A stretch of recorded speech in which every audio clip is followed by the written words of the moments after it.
"You can sit over there," my sister said, nodding toward a vacant corner of the restaurant. Her tone was saccharine, the kind that masks venom beneath a polite smile. Her husband snickered, eyes darting down at my scuffed shoes and simple dress. It was her birthday dinner, her table, her rules. So I sat alone, like a stranger in my own family. When the bill arrived, $1, 800, all laughter and champagne, she slid it across to me, the same smile plastered on her face. "You don't mind covering this, do you? You make more now." I looked at her, then at her husband. I smiled. Not my problem. And in that precise, quiet second, my revenge quietly began. It hadn't always been like this. Once, she had been my best friend. We grew up sharing everything, secrets, clothes, dreams of leaving our small town behind. She was the beautiful one. I was the practical one. She got attention. I got responsibility. When our parents died, she inherited charm. I inherited bills.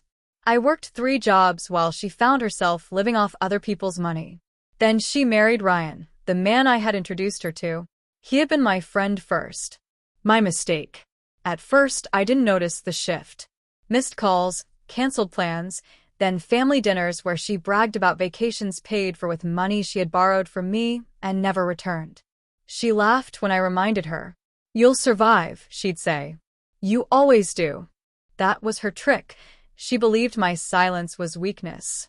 The last straw came a year ago. I was recovering from surgery, alone. She never visited, yet she posted pictures with my ex, the one who left me when I was sick. There they were, smiling, drunk, happy. Something inside me snapped. Not emotionally, but logically. I stopped being the sister who forgave. I became the sister who planned. First, I stopped helping. Small loans, $200 here, $500 there. I always said yes.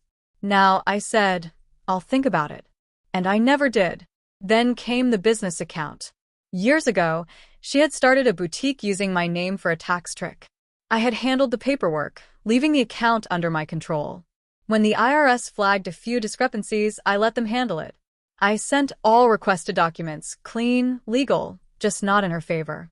Within months, her boutique's credit line was frozen.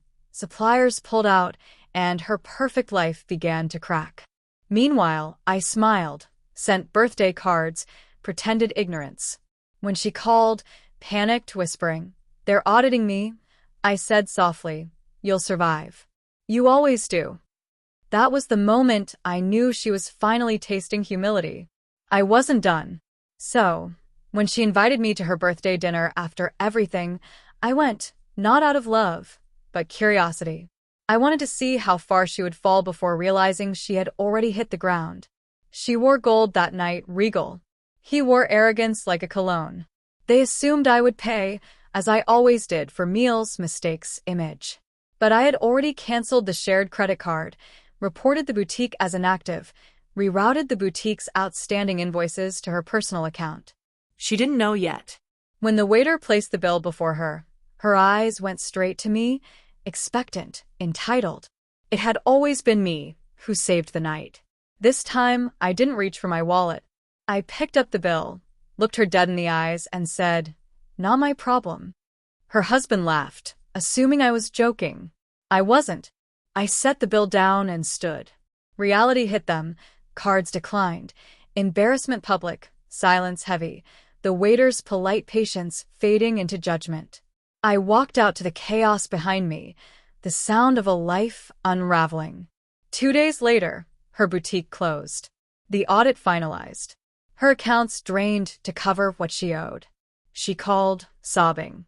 "Why didn't you help me?" I let her words hang, then repeated her own line. "You'll survive," and hung up. Months later, I sit in peace. No guilt, no noise. People confuse revenge with rage. They're wrong. True revenge is order restored. Balance, quiet, precise, almost beautiful. Now, she sits in that same corner at smaller tables, quieter dinners. And when she looks at me, she avoids my eyes. Because she knows. She knows that the night I said, "Not my problem," was the night she finally became one.